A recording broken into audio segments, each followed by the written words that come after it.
আসসালামু আলাইকুম। বিসমিল্লাহির রহমানির রহিম।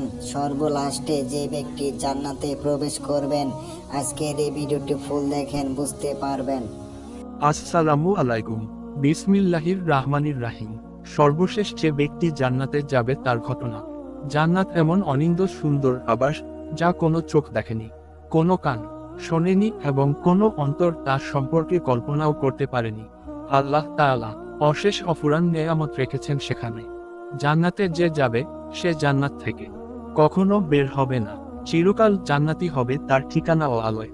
জান্নাতের বর্ণনা দিতে গিয়ে কোরআনে আল্লাহ ইরশাদ করেছেন, পক্ষান্তরে মুত্তাকি আল্লাহ ভীরু লোকেরা থাকবে বাগান ও ঝর্ণার পাদদেশে, এবং তাদেরকে বলা হবে, এখানে তোমরা শান্তি ও নিরাপত্তার সঙ্গে প্রবেশ করো। তাদের মনে যে সামান্য পরিমাণ মনোমালিন্য থাকে তা আমি বের করে দেব। তারা পরস্পর ভাই ভাইয়ে মিলিত হয়ে মুখোমুখি হয়ে বসবে। সেখানে তাদের পরিশ্রম করতে হবে না এবং তারা সেখানে থেকে বহিষ্কৃত হবে না। সূরা আল হিজর আয়াত 45-48। সর্বশেষে জান্নাতে কে যাবে? কিছু লোক তাদের পাপের শাস্তি হিসেবে জাহান্নামে যাবে। তারা সরাসরি জান্নাতে প্রবেশ করবে না, বরং জাহান্নাম হয়ে জান্নাতে যাবে। তাদের মধ্য থেকে সর্বশেষ যে ব্যক্তি চিরসুখের আধার জান্নাতে প্রবেশ করবে, তার সম্পর্কে হাদিসে কুদসিতে বর্ণনা রয়েছে।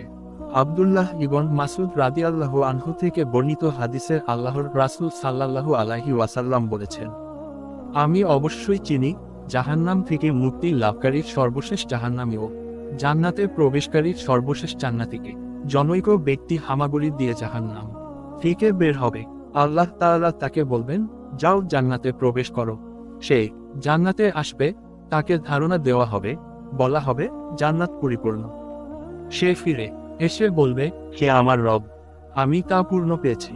অতঃপর আল্লাহ তাআলা তাকে বলবেন, যাও জান্নাতে প্রবেশ করো। তিনি বলেন, সে জান্নাতে আসবে, তাকে ধারণা দেওয়া হবে যে জান্নাত পূর্ণ। সে ফিরে এসে বলবে, হে আমার রব, আমি তা পূর্ণ পেয়েছি। অতঃপর আল্লাহ তাআলা বলবেন, যাও জান্নাতে প্রবেশ করো। তোমার জন্য দুনিয়ার সমান ও তার 10 গুণ জান্নাত রয়েছে, অথবা তোমার জন্য দুনিয়ার 10 গুণ জান্নাত রয়েছে। তিনি বলেন, সে বলবে, হে আমার রব, আপনি আমার সঙ্গে মশকরা করছেন অথবা আমাকে নিয়ে হাসছেন, অথচ আপনি রাজাধিরাজ। বর্ণনাকারী বলেন, আমি রাসূল সাল্লাল্লাহু আলাইহি ওয়াসাল্লামকে তখন হাসতে দেখেছি, তার মাড়ির দাঁত পর্যন্ত বের হয়েছিল। তিনি বলেন, তখন বলা হতো, এ হচ্ছে মর্যাদার বিবেচনায় সবচেয়ে নিম্ন জান্নাত। বুখারী হাদিসে কুদসি 54।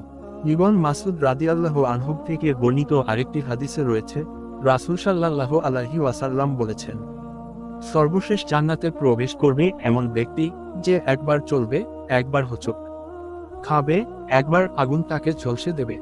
যখন সে তা অতিক্রম করবে তার দিকে ফিরে তাকাবে, অতঃপর বলবে, বরকতময় সে সত্তা, যিনি আমাকে তোমার থেকে নাজাত দিয়েছেন।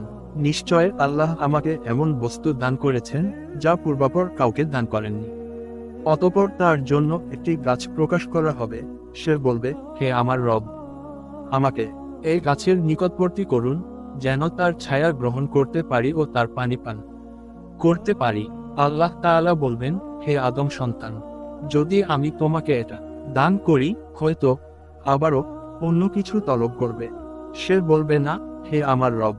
এ সময় সে ওয়াদা দেবে যে এছাড়া কিছু তলব করবে না। তখন আল্লাহ তাকে ছাড় দেবেন, কারণ সে এমন কিছু দেখবে যার উপর তার ধৈর্য ধারণ করা সম্ভব হবে না। তাকে তার নিকটবর্তী করবেন, ফলে সে তার ছায়া গ্রহণ করবে ও তার পানি পান করবে। অতঃপর তার জন্য অপর গাছ প্রকাশ করা হবে, যা পূর্বের তুলনায় অধিক সুন্দর। সে বলবে, হে আমার রব, আমাকে এর নিকটবর্তী করুন, যেন তার পানি পান করতে পারি ও তার ছায়া গ্রহণ করতে পারি, এছাড়া কিছু চাইব না। তিনি বলবেন, হে আদম সন্তান, তুমি কি আমাকে ওয়াদা দাওনি অন্য কিছু চাইবে না? তিনি আরো বলবেন, আমি যদি তোমাকে এর নিকটবর্তী করি, হয়তো আবারও অন্য কিছু চাইবে। কিন্তু সে তাকে আল্লাহকে ওয়াদা দেবে যে অন্য কিছু চাইবে না। তার রব তাকে ছাড় দেবেন, কারণ সে এমন কিছু দেখবে যার উপর তার ধৈর্য নেই। অতঃপর তাকে তার নিকটবর্তী করবেন, সে তার ছায়া গ্রহণ করবে ও তার পানি পান করবে। অতঃপর তার সামনে প্রকাশ করা হবে একটি গাছ জান্নাতের দরজার মুখে, যা পূর্বের দুইটি গাছ থেকে অধিক সুন্দর। সে বলবে, হে আমার রব, আমাকে এই গাছের নিকটবর্তী করুন, আমি তার ছায়া গ্রহণ করব ও তার পানি পান করব, এছাড়া কিছু চাইব না। তিনি বলবেন, হে আদম সন্তান, তুমি কি আমাকে ওয়াদা দাওনি অন্য কিছু চাইবে না? সে বলবে, অবশ্যই হে আমার রব, এটাই চাই, আর কিছু চাইব না। আর রব তাকে ছাড় দেবেন, কারণ সে দেখবে যার উপর তার ধৈর্য নেই। অতঃপর তিনি তাকে তার নিকটবর্তী করবেন। যখন তার নিকটবর্তী করা হবে, সে জান্নাতীদের আওয়াজ শুনবে। সে বলবে, হে আমার রব, আমাকে তাতে প্রবেশ করান। তিনি বলবেন, হে বনি আদম, কি সে তোমার থেকে আমাকে নিষ্কৃতি দেবে? তুমি কি সন্তুষ্ট যে আমি তোমাকে দুনিয়া ও তার সঙ্গে তার সমান দান করি? সে বলবে, হে আমার রব, আপনি কি আমার সাথে ঠাট্টা করছেন, অথচ আপনি উভয় জাহানের রব? ইবন মাসুদ হেসে দিয়ে বলেন, তোমরা আমাকে কেন জিজ্ঞাসা করছো না আমি কেন হাসছি? তারা বলল, কেন হাসছেন? তিনি বললেন, রাসূল সাল্লাল্লাহু আলাইহি ওয়াসাল্লাম এরূপ হেসেছেন। তখন তারা, সাহাবীরা, বলল, হে আল্লাহর রাসূল, কেন হাসছেন? তিনি বললেন, আল্লাহর হাসি থেকে যখন সে বলল, আপনি আমার সাথে ঠাট্টা করছেন অথচ আপনি উভয় জাহানের রব। তিনি বললেন, আমি তোমার সঙ্গে ঠাট্টা করছি না, তবে আমি যা চাই করতে পারি। মুসলিম হাদিসে কুদসি 55।